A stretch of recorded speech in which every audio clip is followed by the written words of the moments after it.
welcome to the Palm Wine podcast. I'm your host Kwaku. I'm Sahara, yamming up a whole heap of hula hoops. This one just love food. She I'm a love tourist. food, you know.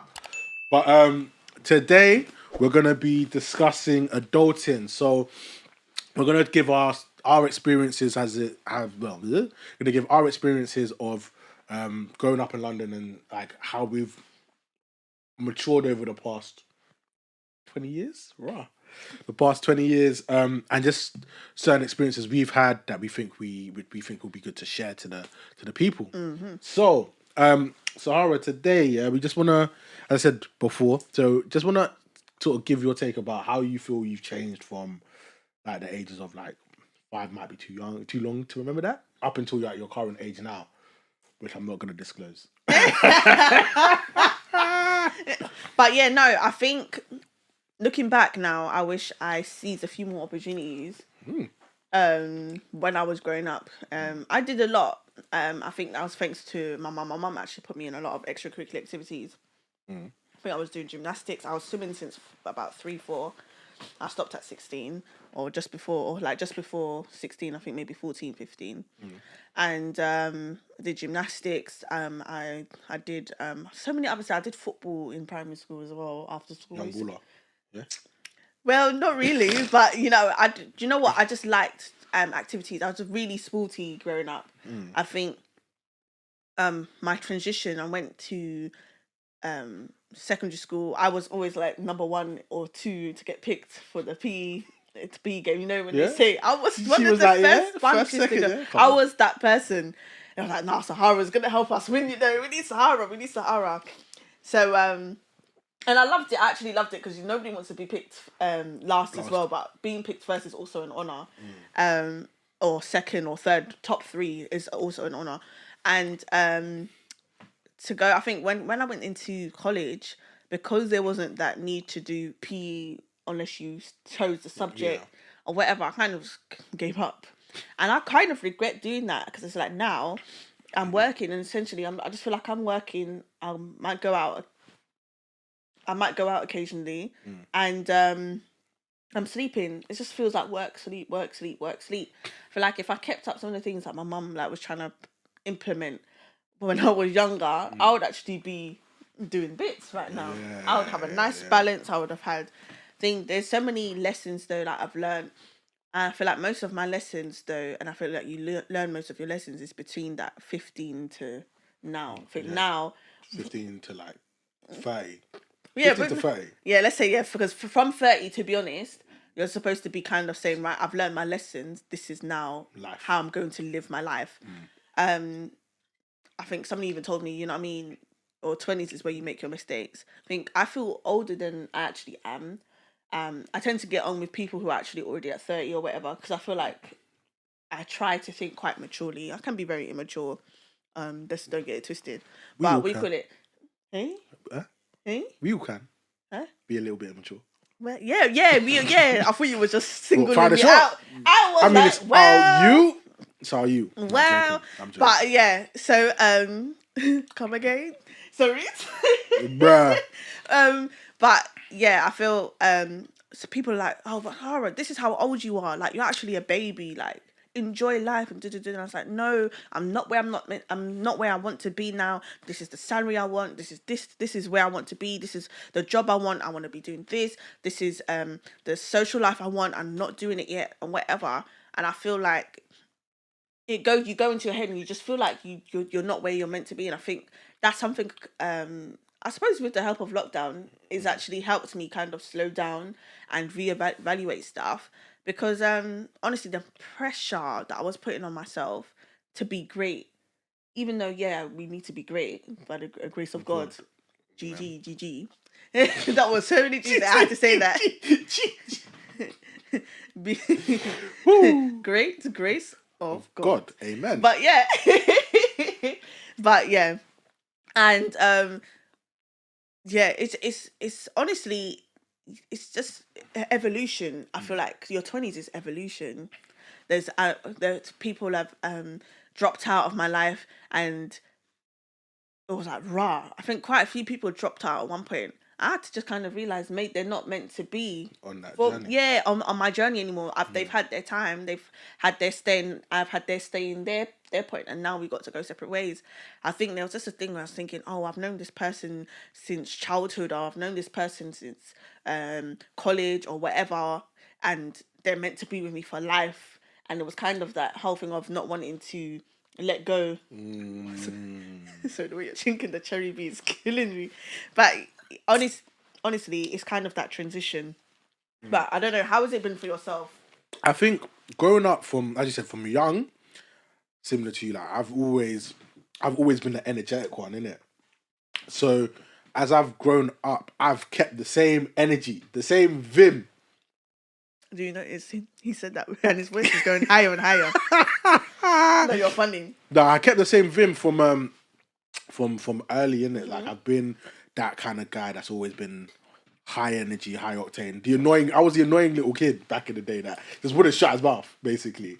Give me a glass of Coke, you'll see me bouncing from wall to wall to wall to wall to wall. I was coming like Deku in My Hero Academia, boy. Wow. Yeah, come on. You have to put the anime references in there. But yeah, no, like from when I was younger to 15, fun fact, I used to sing in it. I mean, I can still hold a note here and there. But for example, back in the day, like my passions have changed dramatically. Where I used to be someone that used to be like a singer. Yeah, I still love music, don't get me wrong. Yeah, same, yeah. That's how it's transpired for me as well, yeah. It's like I like listening to music more than I like singing it. Yeah, yeah. But again, I can hold no, but we sing along. You know, sing along sessions, karaoke. Yeah. But like you said, as we've grown older now, I've realised that friends have come and gone. That was one big transition, yeah. Do you know what I mean? People that you thought were gonna be in your life forever. You gonna be my friend forever, forever, ever, forever, ever. They went, and it was having to navigate the challenges of adulting whilst also being a teenager. And I think being a teenager, being a teenager, that was probably where I underwent a lot of my biggest changes.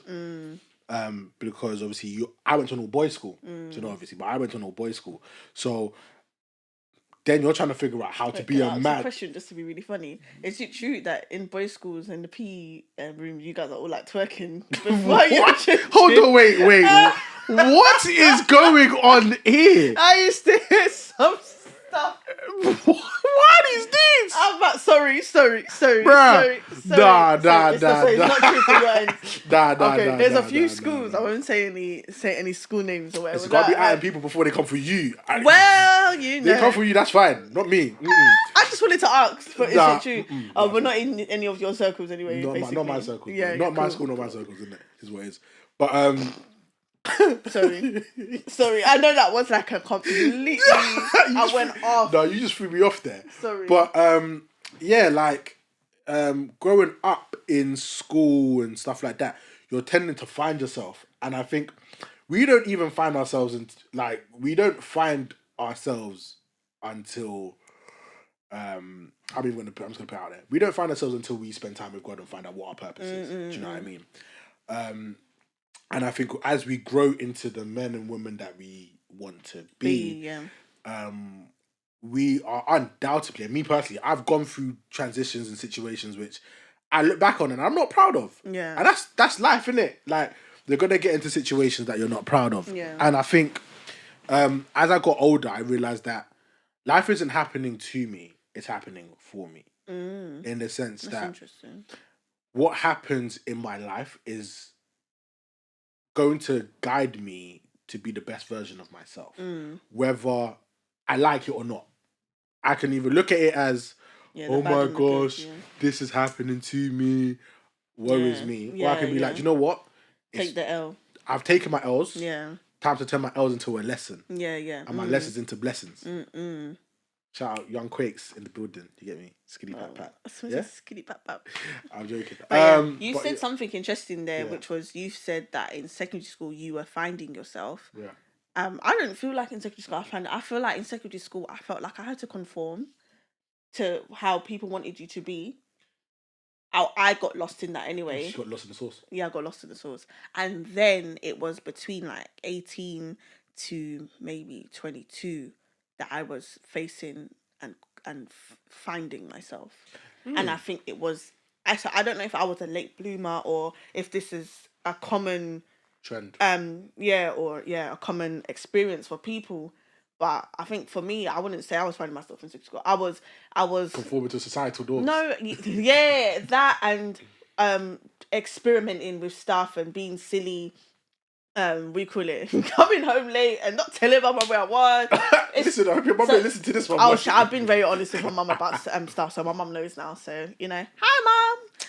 So yeah. So but it's almost you know what I mean. I was just thinking about that time when my mum used to buy like Baileys. She used to swig the Baileys, isn't No, it? I used to put it in ice cream in front of my mum's face. She never used to see me pull it in. Yeah. I'll be eating the Baileys and cheese ice cream in front of her. Look and then at this she'll go one. back to the bottle. And she's like, Sarah, why's the bottle empty? No, she wouldn't ask, but she'd be like, oh, these stupid, because they know they're black, so you Yeah. can never see where the liquid Yeah. is. She said, I swear they never filled them to the brim. Meanwhile, it was me dunning after Baileys. I think when I turned 18, I told her, and she said, you see you, yeah. I think I was doing that from about 12 to 14. I like how you said the sneak there. Because Baileys and ice cream is nice. Get vanilla or chocolate ice cream and put Baileys in it. It's Baileys really in nice. It's really nice. I'll So try I that used for to- next time still. It's really nice. And but it's just stuff like that. I wouldn't call it finding myself. It was more so it was like, oh, I was curious. Oh, what's this? Oh, let me go here. And the amount of times, and I think for me, curiosity. Curiosity. Curiosity It caught the cat. caught the cat for me enough time, and I still didn't heed lessons that when I was between like in secondary school, and it wasn't until like college and uni I had to kind of face myself and say, look, I fucked up at the end of the day. I know I went a bit crass with my language there, but we call it like it. I don't know. I feel like I don't know if you still stand by your comment now that I've said that. Yeah, I was gonna say no. Do you know what? I would say that the finding myself process. I say it started in secondary school. I don't think it's finished yet because there's still elements. There's still elements of myself that I want to change, and there's a level of man that I want to be. Amen. And I think with the kind of man that I want to be, there's still so many things that I learned from. Yeah, there's levels to this. There's so many things I learned from teenagers up until now that I need to unlearn. Yeah. Like, obviously, again, I can say it. I was a loud guy. I still am. But it's learning when to be loud, when to be bold, and when to be stum. Yeah. Do you know what I mean? So from secondary school, I still speak to some of my boys from secondary school now. Yeah. And they will testament. They might watch this soon. So if you do watch this, you know you are in it. But they know that I was like the guy that could float in between groups. In it. Yeah, I was similar. Yeah. That's been me for like life. I have different groups of friends, different groups of people. But it was when, and I think I found this out when I got to uni or just as I finished uni, that when I found out where I wanted to be grounded, I was able to communicate with people of different age groups. Yeah. And as I was growing through life, up until when I started working, actually not even when I was working, but similar to you, most of my friends are older than me. Yeah. Like, it wasn't until I got to uni that my friendships started to vary. So some people are older than me, some people are younger than me. But I generally tend to find myself hanging around with either really mature people our age or people older. Yeah. And maybe because they see me as the little brother, don't know, probably. But I genuinely just found wisdom from the older people and the older I want to learn generation. from your mistakes, so I don't make the same them ones. mistakes. Yeah. And I think as I grow up, I'm someone that very much now tries to go back and ask my parents, what mistakes did you make when you were my age and the ages before me and in and around that? What mistakes did you make so I don't repeat that? Yeah. And I think where we are growing up, we do need to ask our parents that question. Yeah. Because if you don't, then you're going to end up subconsciously repeating the same mistakes. Yeah. You know? Definitely agree with that. I think coming from that whole transition, so now you finish uni and everything. Yeah. and you've been living with or in a friendship group or by yourself, however it was, for 3-4 years at uni. Yeah. How was it coming back home for you? Ooh. And adulting. So now you're an adult. Sorry, By mama. by government standards, you're already an adult when you left for uni, but now you're like fully fledged. You're in your 20s. You've started proper adulthood. Do you know what? I think it's a transition. Because I would say subconsciously, when I was at uni, I was just like, yeah, I'm my own person. But I think as you move back home now, subconsciously, me personally, the comfort from my mum is beautiful. Do you know what I mean? Mummy's food is sensational. Do you know what I mean? You kind of get dependent on your parents again. Yeah. For them to look after you, to care for you. And where I would say now is that as I've grown up now, or as I'm growing up, I'm just saying to parents and stuff like that, that there is an element of independence that is required. And even if I'm still under your roof, if I'm not under your roof, I am still an adult. So I think, but culturally, it's hard to say that. I'm not. It's hard. Huh? Don't say it at all. You won't say it. Don't speak of it. No, do you know what? I think my mum was cool. She's somebody that. I love you, mummy. Just put it out there. My mum is someone that has given me the breathing room to be independent in certain areas. And I think it's about navigating, especially as a man, I think it's probably a bit more different with a woman. Being female, Being a woman as well. But I think as a man, there's going to be tough conversations, I think, you have to have with parents to say that, look, as much as I'm a child or your child, I am now an adult. Yeah. I understand you might want to, protect me from certain things, but I'm going to have to learn from my mistakes. I get you love me, you don't want to see me hurt, but sometimes I'm gonna have to get hurt to learn certain lessons. Do you know what I mean? And I think, as I said, I was having a conversation with one of my friends. They're a couple years older than me, and they were saying that they had to sit down and have the chat with their parents to be like, boom, you're my mum, I'm living under your roof, but I am an adult. There's certain behaviours that I don't feel are granted given the age that I am now and how I've shown you how responsible I can be. Yeah. So I think there's an element of learning how to put your boundaries in place with your parents, but also giving those boundaries to your parents so that they can trust you. Yeah. So I think going back home, I've had to navigate being an adult and a child at the same time. And it's just something that parents are always gonna. I mean, I don't have youths, so it's something. I don't have children. I don't have youths. You know what I mean? But parents are always gonna see us as their children. Yeah. So they're always gonna try and protect us. Yeah. So that's never gonna change. But I think it's giving your parents the trust to say that, okay, while I'm an adult, you can trust me that I'm not gonna do anything stupid. Yeah. And that comes with just being mature. I would say. I think How about you? I think for me, it was like I knew my mum's very open, and I won't say in your face, but she's a physical presence, which I feel like it's made me to be the person I am today as well. Like she's really been hands on with myself and my sibling as well, and it was more so like here I'm gonna go back to that hands. That cherry bee is catching us, you know. Of God. Legit. It's more so the it was like, oh, I'm gonna go back to that hands-on experience, and I was like, I was able to wake up anytime before, whatever. Now I'm gonna have to go back. My mum is like an early bird catches a worm, whatever the saying is. I'm more so, let me wake up. I'm gonna drag myself out of bed. You know what I mean? You go down, you brush your teeth, whatever. You go and have your breakfast. I'm gonna put on whatever TV show is, and then I'm gonna come to life. And then my mum will be there, like, "Good morning," and you're like, "Why are you shouting? It's 10 o'clock," and it's on a Saturday, and it's just like, "Can we just bring it peace or whatever?"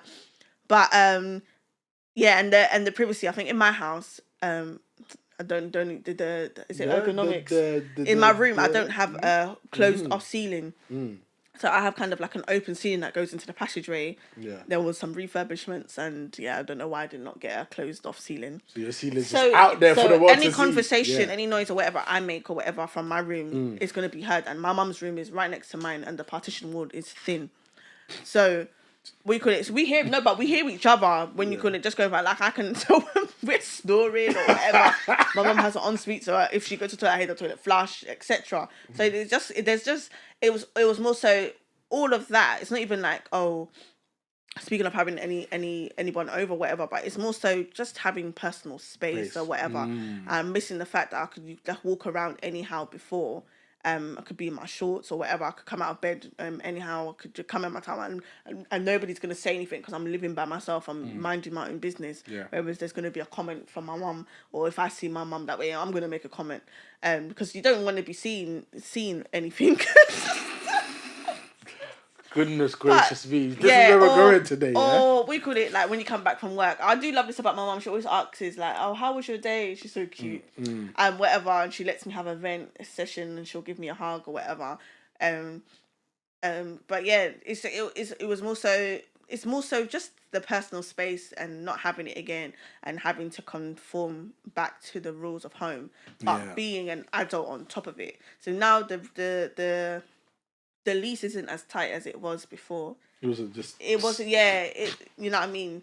But it's like, now it's still kind of like, oh, but you're under my roof and what I say goes and everything else, and not being able to do things you were freely able to do when you was in uni. Yeah, no, do you know what? Something you said there was key. It's like the personal space. Yeah. And I think that's where I was talking about the boundaries. It's like, where do you say my space is my space? Not in my house? In whose house? Ron's house. Room. Actually, no, you said Ron's house. No, I'm joking. In your room. My room is my room. And that's the closest thing to personal space. Yeah, that you get, those 4 walls. And I don't even have a proper ceiling. So you mean 3? Yeah. You got a triangle, yeah? No, I'm done.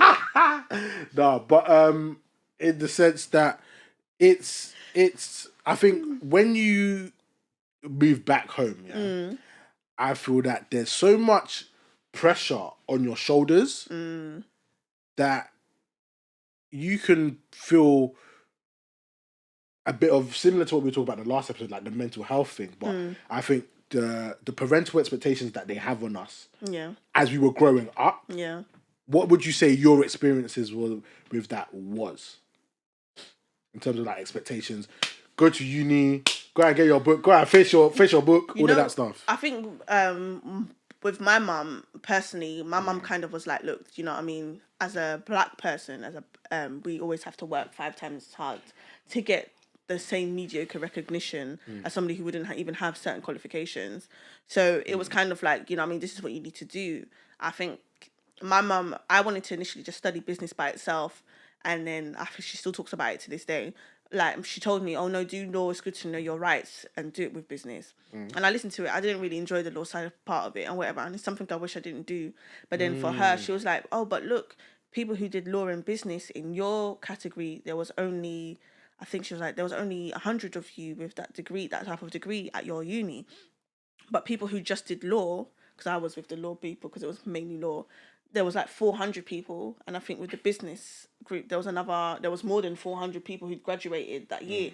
She said so now you've got something special about yourself. You've got both sides.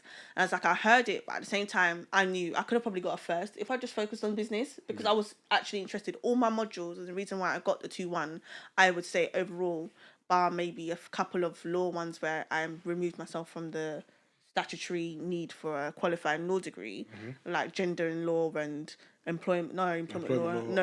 I went, I'm interested in it, but I don't know why my grade for that was terrible. But all of my business modules, I got 2-1s. I got first. I think the highest mark I ever got for one of my modules was about 87 or something, 85, 87. But I was getting those type of numbers for all of my business modules. And what brought me down overall was the law ones. And it's like, looking back, and it's like, oh, you know what I mean? There's that pressure, not pressure, but to get a first or whatever. I think my mum was like, oh, the first time round, I think she got a 2-1 or a 2-2 or something. And then when she got her master's, she got a first and stuff. So, like, my mum's an educated woman. So, and And then it was the pressure to get a master's as well on top of that. Yeah. And I think some of my friends went and did it. And I said, I wanted to do HR initially, which is why I thought, you know what, just suck up the law and business and done because I'm going to need it for HR. I went to go and see the HR qualification and I'm thinking, oh, 10K for the year. So I said, okay, for the year, fine. And then it was 10K for the CIPD qualification on top of that. So 20K for a year. And I was thinking, I'm already 40K in debt or whatever because of the undergraduate. Yeah. And I was just like, you know what? I can't be bothered. I said, I'm an intelligent human being or whatever. I've been raised. I've got a good head on me or whatever. I know I'm learning or whatever, but I definitely have been, the steps to navigate me through life is there or whatever. I can't keep giving my money to these government people and then to be saying here broken working class. It's not the life that I want for myself. I don't think it's the life that any of us deserve.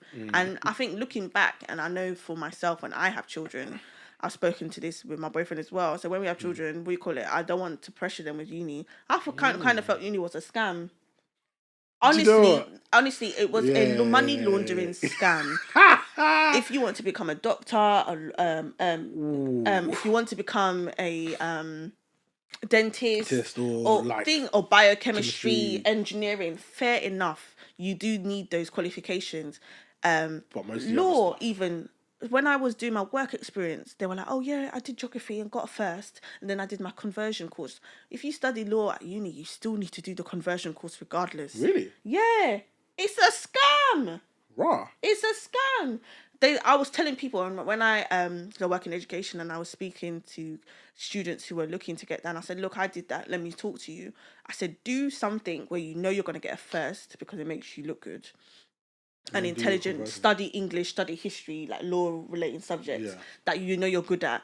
Geography if you want to do land law, etc. That you're good at. Ace it, and then you need to do the conversion course, and then whether you're going to do the bar or whatever it is." I feel like it's not communicated well enough to us. I think for when we was in school though, we had that. I feel like now a little bit, but I feel like now it's kind of where I think where social media is just drowned everybody out. Everybody wants to be an influencer or self-made, and now Rick Ross, yeah? Huh? Like Rick Ross. I'm done. But he said like self-made. but we could it's got into that. But I don't know how or what your experience with like how your parents were. What did you study? So I studied computer science, and that is in terms of like, so how do I put this? A lot of my friends, family, and stuff like that, people around us was very much, there was the pressure. Struggling there. Yeah, I think I closed it. I got it. You got it, yeah? Okay, cool.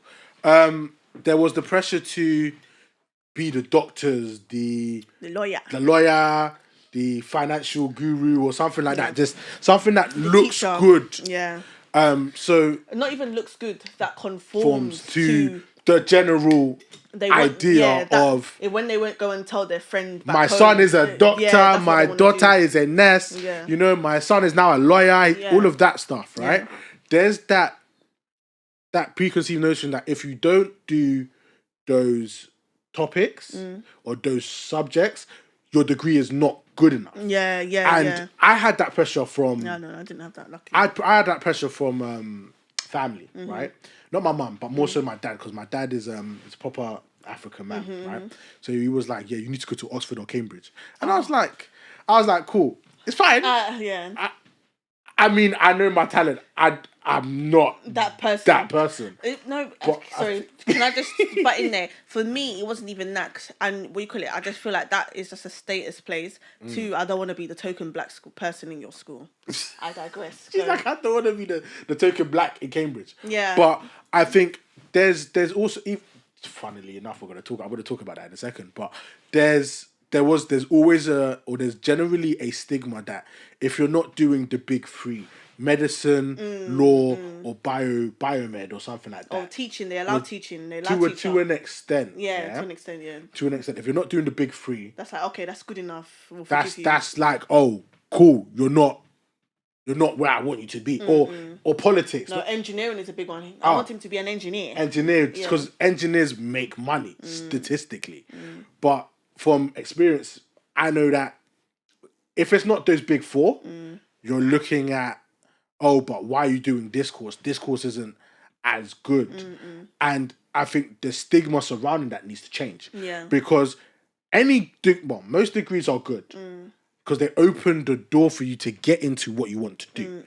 And I think the parental expectations that have been put on kids, especially our generation and generations above, like my cousins and stuff age, can really have a negative impact because people can be like, oh, I'm going to go do this degree just because my parents want this degree. Yeah. Not because I actually enjoy it. But by doing that degree, you're kind of taking away from, not you, but there's that pressure is A, damaging the child's mental health, B, is taking them away from their passion and pressuring them to be something that they may not want to be. Do you know what I mean?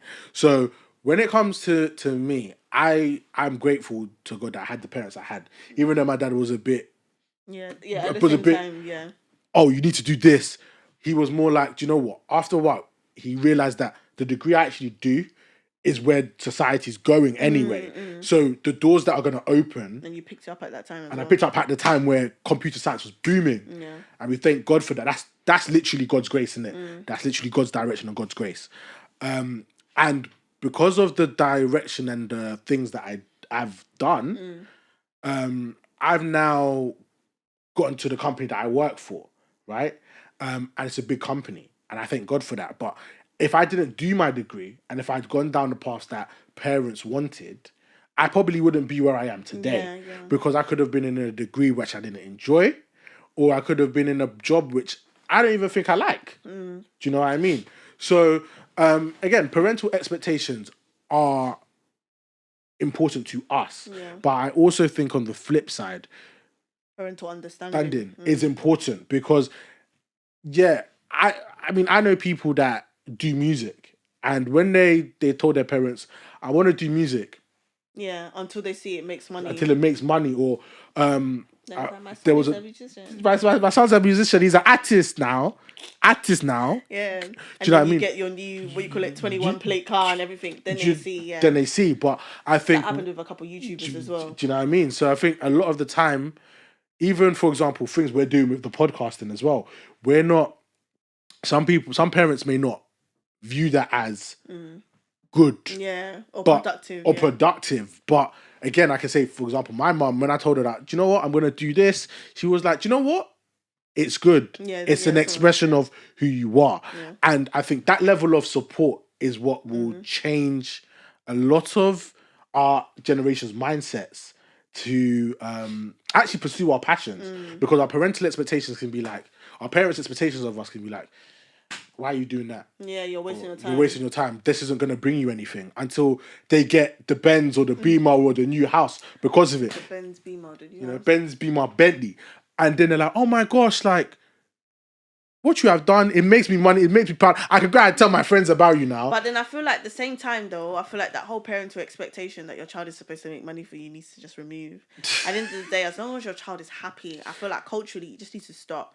I know personally I didn't have it with my mum, but I've seen it with like my friends and stuff like that. There's just certain parental expectations where, or it's just kind of like, instead of you to ensure your child is happy or to ensure you've put your child in the right places at the right time, you're there kind of putting them and trying to make them conform to something that's not intrinsically them, to make you happy, to make you proud, to speak about them, and then in turn hoping that in the next 5 to 10 years they can give you your cash, they can give you their cash rather, sorry, for you to be spending frivolously so that you can retire early. No. What kind?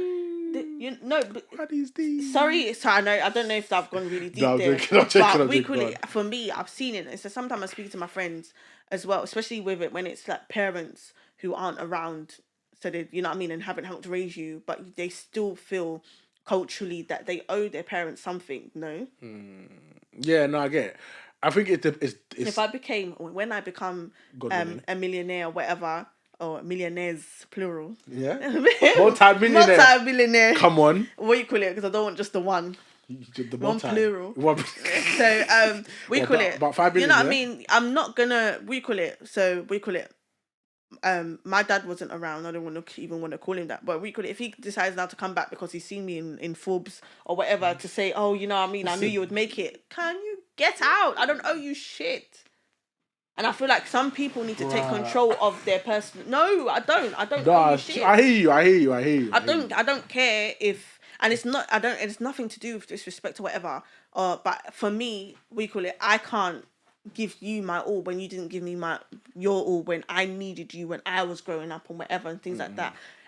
You left my mum to do it by herself and things. So when I do see my friends doing that, like my mum, if it's the mum that's not around, needs this and that, or whatever. It's not even to say leave your mum in the dirt, especially when she's trying or whatever. Yeah. I'm also speaking about the complete deadbeats and waste of spaces that want to hop on, and then the ones that, sorry, am I your heartstrings. Or the ones, or breaking away from that whole reliability that your child is supposed to make you rich and you're supposed to live off your child. And I feel like goes where some people are now, like with social media, dressing up their children in we call it those tight, and the tight flare pants or whatever. No, you know the females, the tight flare pants and the crop tops and the Gucci glasses for thing to get money. And it's like, but it's like some of them, it's like, are you even living off of that money? Or are you putting that into the child savings? Some people are creating businesses for their child and things like that. Or there's one parent, the child is like made like £17 million off reviewing toys on YouTube. I heard about that. That I respect, because you know what I mean? That I respect, because you can essentially benefit from that, but you set up that child for life. And you've done it in a way that they enjoy. But for you to impose something on a child and say you're going to become a lawyer, a number one lawyer for the UK or whatever, that child does it, regrets it or whatever, they're making money. And for you now to say, hand out your hand to say, oh, I am the one that told you to do it. So and I feel like you've ruined, or you've taken away the autonomy of your child, and they're making choices and mistakes by themselves, like you perhaps would have. And I think that's where I just want to clarify. To clarify that, I think one of the things you said just there, the autonomy of the child bit is important, because you need to nuance. There's a nuance surrounding it. Like, you need to. I always say that. I mean, I don't have kids. Yeah. Why do you keep saying this? Every episode. I'm kidding. I don't have kids. I don't have kids. But what I'm saying is, I mean, I'm talking from a place of without experience, but I would like to be the parent that gives their child even if they're an adult or a young child, the opportunity to explore their talents. One of the things I would always want to do is, as a parent, this is probably a tangent, obviously we're talking about adulting, so when I get to that stage where there's kids in the next couple of years, 5 to 10 years, God willing, I want to give my child the opportunity to be their own person. Yeah. So I will always respectfully though. Respectfully. Yeah. I want to make sure that, number one, that they are like following God and spending time reading the Bible. There's only a few things that I would want my child to do. Yeah, prayer before meals. Prayer before meals. Prayer before bed. You know, have their own personal relationship with God. Yeah. Number one, and the second one is I want them to follow their passions. But that was number two. Number three, I want them to have an education. I will push them to have education, but also push them to have their extracurricular side, because I think with the previous generation, because they came over to enable us to have these opportunities. I think that's where the pressure comes from of, you need to be this, because I've sacrificed a lot of what I wanted to do to make sure that you can have a better education. Yeah.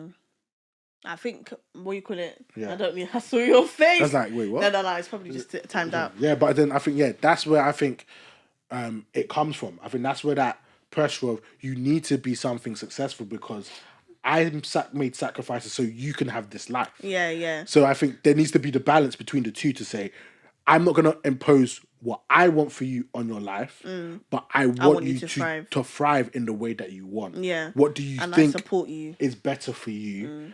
Not what I think is better for you. Yeah. Because I think there's a... But just fine line with that point. Yeah. There's nothing wrong with advice, but it's that imposition again. The key word is imposing. And it's the Palm Wine Podcast. And it's the Palm Wine Podcast. And it's the Palm Wine Podcast. Yeah, and it's the Palm Wine Podcast. When our generation have kids, I think we need to make sure that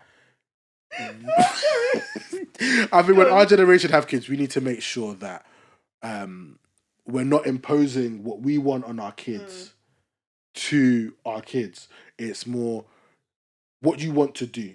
What is your passion? Yeah. And how can we invest in the passion? Let's swap. Let's make it the three I's. Yeah. Don't impose, introduce, and Or invest. intrude. Or intrude. Introduce, don't intrude. Also four, but invest in their child's time. So 4 I's. Yeah, I think that definitely needs to happen because I think we need to invest. I think in terms of investment, it's more investing in their talent, or their passion.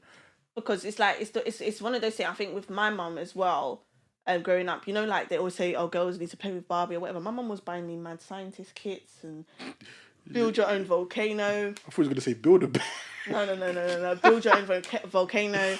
What else? We used to do like adventurous stuff. We used to go on hikes and stuff. My mum was like, "Yeah, I'm not gonna be thinking that all you have to life is to be raising a baby." Baby born. That is actually good way to look at it. When it came to Barbies, my mum said you're not going to be playing with the white Barbie. You should wait to see a black Barbie come in stock and she'll buy me black Barbies. She said, you're going to love yourself. You know what I mean? And then on top of that, like in being introduced to swimming so young was because my mum hated the fact that she couldn't swim. Or whatever when she was growing up and she wanted to and she didn't have the opportunity, so she gave it to me and I ended up loving it. Gymnastics is again or whatever, I didn't enjoy it as much, but for the time I loved the fact that at that time, gymnastics is like more of a show offy flexibility stuff, and I loved at that time that I could. Don't ask me to do nothing now, but I'm retired. But we could. She said the knees are not needed. Yeah, the knees are not needed for real. But at that time, you know what I mean. We call it. What else was I doing? You know what I mean? All of the sports and stuff like that. Netball and the football or whatever. I wasn't even the best at it, but I loved the run around and things like that. I loved shooting hoops and things like that. Yeah. After school, I feel like my mum let me, explore stuff. I think the only thing she didn't let me do, which I really wanted to do and wish she did let me do, was do dance. But where the dance place I wanted to go was with some friends, and she was like, I'm not taking you around there because there's gang affiliation. And she said, I don't want you to be a gang girl. No, it wasn't even that. It was more so for my safety, I think. But I wish she just at least said, let's try it and see how it goes. Especially even if she said, I'll do it during like the summertime where it's brighter when it's later. Because I think it was like 7 to 9 on a school night. And she's like, no. Yeah. She don't want you being in the streets. She didn't want me to be in the streets. However, I respect the decision at the same time. And regardless, my family's a dancing family, as I've said before as well. So I still got to do stuff. Me and my sister used to make up routines all the time at home and things like that. And we used to have dance in secondary school anyway. So I still got a bit of opportunity to express myself through dance. I do wish I did get to go to classes, but for the most part, my mum introduced me to a lot. There was things like at the end of secondary school, you have did you have career planning and stuff, or write your CV in secondary school? You didn't have that. I did. Yeah. My face was just doing a lot just then. Yeah, but yeah, no, we at did. 16, my CV was about 3 pages long. So come again? Yeah. Raw. And my friends were like, "Are you making this up or whatever?" I said, "No, I'd had as far as even a game is called, I think, Goal Ball or whatever. It's for like blind and disabled children or whatever. My mum made me train to be an assistant, not an assistant head, but like an assistant for that game, basically, assistant leader for that game. You know what I mean? And we learned how to play it, and we played it for like that whole year, whatever. Cause she got involved with disability through the council and things like that. So stuff like that. I had a radio hosting qualification from Summer University. Is it Summer University or whatever those? I used to the things summer schools and stuff. Summer like school, yeah. My mum used to enroll me in summer school. She said, right, here's the website. You choose what you want to do. If as long as the times are right and you're able to commit to it, do something you enjoy. You're not going to be bored this summer. I feel like parents need to do that more. Stop telling your child and stop buying. I don't know, giving them £10 for fortnight and give them £10 for lunch during the summer school. I'm telling you, the experiences I had. You know what I mean? I don't even know Fortnite like that, so I'm not even going to embarrass myself. But or Minecraft or something. But you know what I mean? Stop playing the games. There's always going to be time for games because you can come back from summer school at the end of the day and play it for a couple of hours before bed after dinner. It's just but to waste your whole summer playing games or roaming road. Do you know? It's ridiculous. You know what I mean? Yeah, you know what? Yeah, something you said to me just then was just then hit me, And it's like, I thank God for my parents, because when I wanted to go and do my sports and my football, my summer camps, my summer football camps, they paid for it. I remember that, like, with my church, back in the day, we used to go to Devon, right? It sounds Sorry. weird, didn't it? Sounds so weird, but I'll be honest with you, it was probably one of the most fun experiences I've had in the summer. I remember it to this day, and even when I speak to the boys about it, we always talk about what we did when we were over there. So that it was like a week trip. I think it was like a bill 50, but we would go camping. Surfing, surfing, kayaking, golfing, go-karting, mountain biking. It was one of them things that, again, when I get older and I have my kids, that's something I'm definitely gonna do as well, because it's needed. It's legit needed. Like, those experiences, obviously, we are not fortunate, or the kids of today are not fortunate enough to have the youth clubs and the youth centers and those things. Obviously, we're in the middle of a panoramic right now, or a pandemic, But those things that I had growing up, I cherish them now, because I never used to be able to ride a bike until I went to Devon. This is when I was like 15, so it's a bit. Oh wow, you learned that late. Like, I went late. Yeah, I didn't really have a bike since when I was 15. I learned, and that was because I went to those trips. I learned about kayaking. Even when I got older, because sometimes I might travel for like work and stuff. I was like, yeah, I've done some surfing before. Like, I really enjoyed surfing. And some of the people were like... Yeah, especially as a black person, Bruh, what? You surf? I said, yeah. Yeah, nah. And it was fun. It's like, those elements and those things are fun. So even as adulting, as I get older, one of the things I always want to do is... One of the things I will try to do when I have kids is to give them that experience that I had of fun. Not just sitting in... Being a child. Yeah. Not just sitting in my room banging Call of Duty all day. Don't get me wrong, I've done that as well. But then, but I don't feel like we did that until teen years. As a child, I mean, talking about like 5 to 15. Yeah. It wasn't really. It was those type of games didn't come out until we were about 15. Yeah, but we weren't allowed, because if you touch that console, not on the until Saturday. Or Friday, do you know what I mean? Yeah. And I think that's something that, adulting wise, I think was beautiful. Like, going back to what we were saying before, about growing up, there's certain things that I just remember now. Yeah. One of the things my mum said, and most people be like, your mum's strict. I don't care, because my mum raised me. My mum and my dad raised me to be the person who I am today. And I'm grateful for it. But that don't go on your game until the weekend made me realise that not every evening I need to be on a console. No, there's other things. Yeah, it's I can prioritising as well. Exactly. Yeah. So do your homework first. And I think that, even though that was pressure at the time, like, it was a sacrifice that they made for us to ensure that we could be the best that we can be. Yeah. And if we don't see it as that, and it's like, oh, our parents are being harsh on us, I think in the moment, it's like, oh, they're disciplining us. And, At the time, you're like, there was enough time to be like, oh, I can't wait till I leave home. Yeah. And I think I turned 18, and I was like, you know what, Mum? I realised what he was doing. Yeah. And it's funny, because I saw on Twitter the other day, there was a tweet where someone was like, I'm not going to let my kids go out to sleepovers. And I was like, why? Ended up scrolling through the comments. It makes sense, like, why certain parents are like, I'm not letting you go there because I don't know their parents. I don't know what they're doing. Like, unless I know them and I've met them and I've got their number and, like, then I'm not letting you go there. I think, that was my mum. I think there was enough times, I don't even know exactly, because there was like a trip to Fort Park. I was trying to get on. My mum was like, who's going? Who's the adult that's going? And and then it's like, if I said like Marilyn or the other secondary school lot, my mum would be like, oh yeah, I don't even have to explain what I want, because she knew those people. And she knew that she could trust them. She didn't even necessarily know parents that well, but she at least knew through the characters of those friends. So those certain friends that I was okay and I was safe. I wouldn't be doing anything out of the ordinary. Yeah. As soon as I said a name, especially in secondary school, that she didn't know, it was all 21 questions. It was hold on to things. I think so. I think like 50 yeah, cents, boy. yeah. No, legit, it was. It was do, do, do, do, do, do, and you're there at the table like, oh, here we go. But yeah, and it was like, you know what? It came to a point where I used to tell certain people, they'd be like, oh yeah, come out. I'd be like, nah, because I know my mum didn't like, and it's not even to sound rude in me saying this, but and the shenanigans that would have gone on if I went out with you, I know my mum She probably would have not. started thinking about that. And she knows that there's a risk of that happening already. She wouldn't let me go out. There's no point. I'll be like, no, my mum, you know how my mum is. You know how my mum stayed. I've actually got a reputation. It's like, oh yeah, Sahara's mom's bare strict. Like everybody knew. Everybody knew. It's like, oh, Sahara's mum. And the thing is, my mum is actually so calm. She's so laid back or whatever. She just don't take BS. Yeah. And she wants you to be honest, and she wants you to be genuine. She knew then when I was trying to like pull the wool over her eyes or whatever.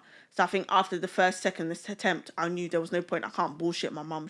You know what I mean? She sees through us, isn't it? Yeah. But however, it's a good trait to have as a parent. Because if you don't, the protection that I received from her saying no on several occasions, when I came back to school on Monday and heard Wagwan, all the bad things that happened, and I was thinking, raw.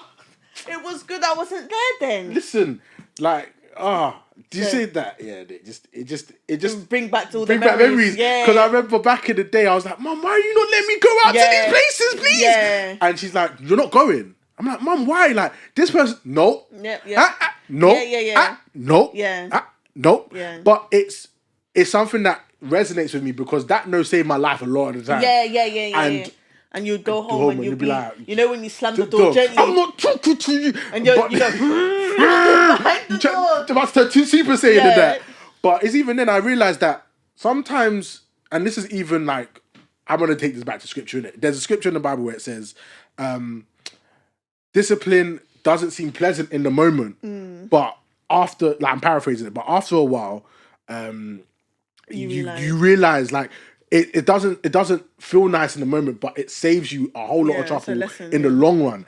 And if I didn't have my mum telling me no all those times, I don't know where I would be. And it's by God's grace, mum listened to God and told me, Quake, you're not going these places because it's not healthy for you. Yeah. And I appreciate that because I'm the person I am because of those no's. Yeah. And we a lot of the time we're like, oh yeah, but we know best. We know what our friend. We don't know what's going through our friend's mind. Yeah. But as a parent, we need to make sure that we have the mindset of, what does this mean? What's this going to happen? What's this? Kind of thing. So I remember it's like my mum used to say, like my grandma used to tell her, you know what I mean, if you see a crowd forming and you're out, go in the opposite direction, go home. Yeah. Whatever. And I think the first time I actually properly put that in practice was at uni. And I remember I was with a group of people and I was saying, you know, let's go or whatever. We're gonna find out about it all tomorrow. We don't need to see it firsthand. Yeah. Somebody's gonna film it, it's gonna end up somewhere. And I remember I think it was even mid-sentence, one of the people just like walked away from me.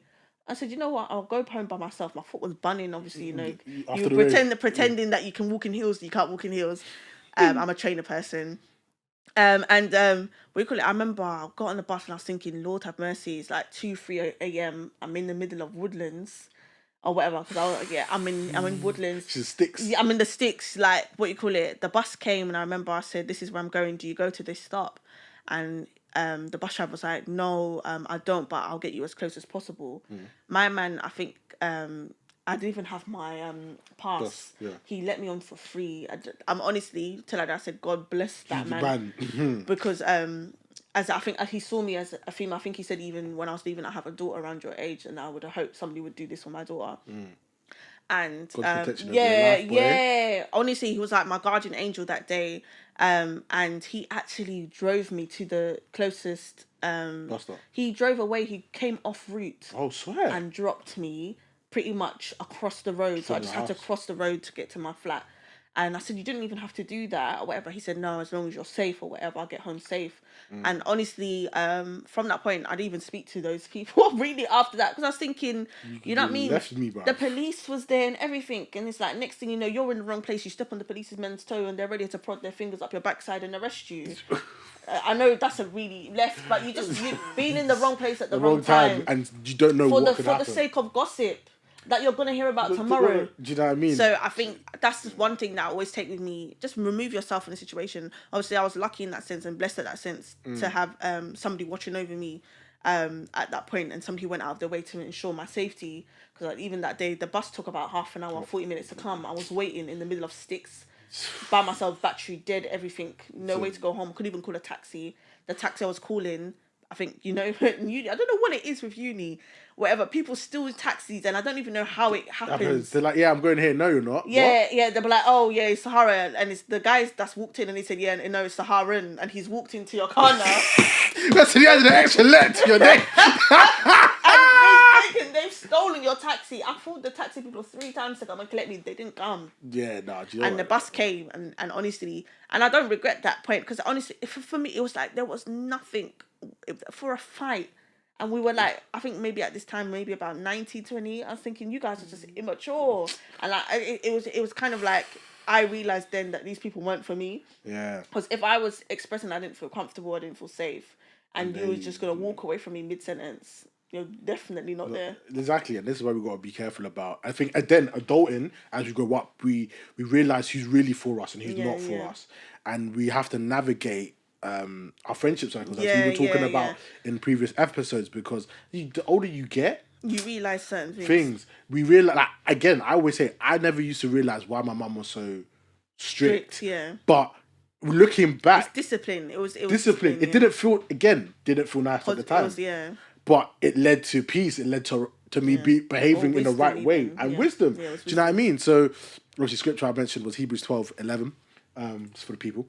But I'm going to look at that one, because I like the sound of it. I haven't heard that one before. Oh, yeah, when you read that one, it's serious. It talks about God disciplining us as his children, but you can apply it to, like, life. Like, how many times, I always look at it, how many times has my mum told me, Quake, you're not doing this? And I'm like, the cocoa is hot, don't touch it. Do you know what I mean? I'm like, just want to do this, man. And then boom, something, it doesn't feel right in the time. But upon reflection, you realize, like, now, like, as I've grown up, I've realized, and I'm grateful to God for my parents and the elder people that poured into me, because I realized at the time, that I didn't realize at the time, but I realize now that they were saving me from a whole heap of trouble. Yeah. And if they didn't do that, where would I be today? Yeah. No, it's true. Honestly, I feel like sometimes, especially younger audience, or people who have seriously strict or more, the reins are a bit tighter than even what we said we've experienced or whatever. There's always a reason. Obviously, if it's coming to the point where it's getting violent or whatever, please seek help and find help or whatever. But in most cases, it's more time is for your safety. It's because maybe even your parent has experienced something. Sometimes you need to ask the question or whatever. What have you gone through? And hopefully your parent or parents are open about it. Yeah. But there's always a reason why your parents will behave in a certain way. And protect you in a certain way. And try not to rebel against it. I feel like my mum was quite strong, so sometimes I said, when I used to stay one from her mum, would be like, okay, we'll see. I said my mum I was gonna run away from home at 16. I feel like everybody said that. So go and do your thing. I turned 18, and when I turned 18, I was like, Mum, I'm still here. She said, I knew you weren't going anywhere. She said I was bantering you. She said I didn't take it seriously, and I thought she did, but it was more so like an apology without apologizing. To say, I'm still here, but really, and sorry for the way I was reacting then. I understand now. But honestly, we call it. Adulting it's hard, and I understand why there were so many barriers and boundaries and rules. And stuff like that. And it's like now I'm thinking about, I want to have children. I want to see if I can even have my first child in the next 2-3 years. Right, boy. Say no more. No, I want to start before 30. I'm not gonna lie. Women's body clock is mad, especially these days with all of the genetically modified crap. We digress. But we could. I do, and I'm thinking, wow. Sometimes even now, because I'm still living at home, and I'm thinking, my mum said this. All right, what would I do in that situation? Yeah. Or whatever, and this was my adult child speaking to me, or we're having this disagreement, or what would I do? And I try and reason with her in that sense, and I'm trying to learn to understand as a parent, because soon, I suppose I'm trying to give myself some false training without having the actual child around, because I know soon I'm gonna have to be making serious decisions for my child on their behalf before they can make and know intrinsically themselves what's the right path for them to take. But now do you know what? I think that is probably a perfect point to round off on. But do you know what? I think that was man.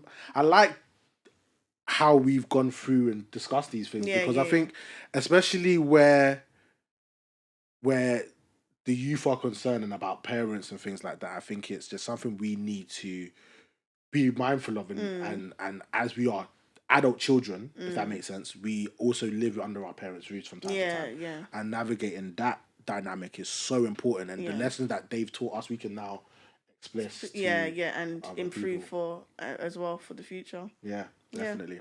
Definitely. But yeah, make sure you follow us Yep. on Twitter at Palm Palm Wine Wine Pod. Pod, and make sure you follow us on Instagram at Palm Wine Podcast. Yep. I'm in Kwaku. My Insta and my Twitter are going to be down below here. Yep. Likewise, Sahara. Follow me and follow us as a team, individually, etc. At the Palm Wine Podcast. Yeah. And it's the Palm Wine Podcast. Yeah. Cool. I like that. And it's the Palm Wine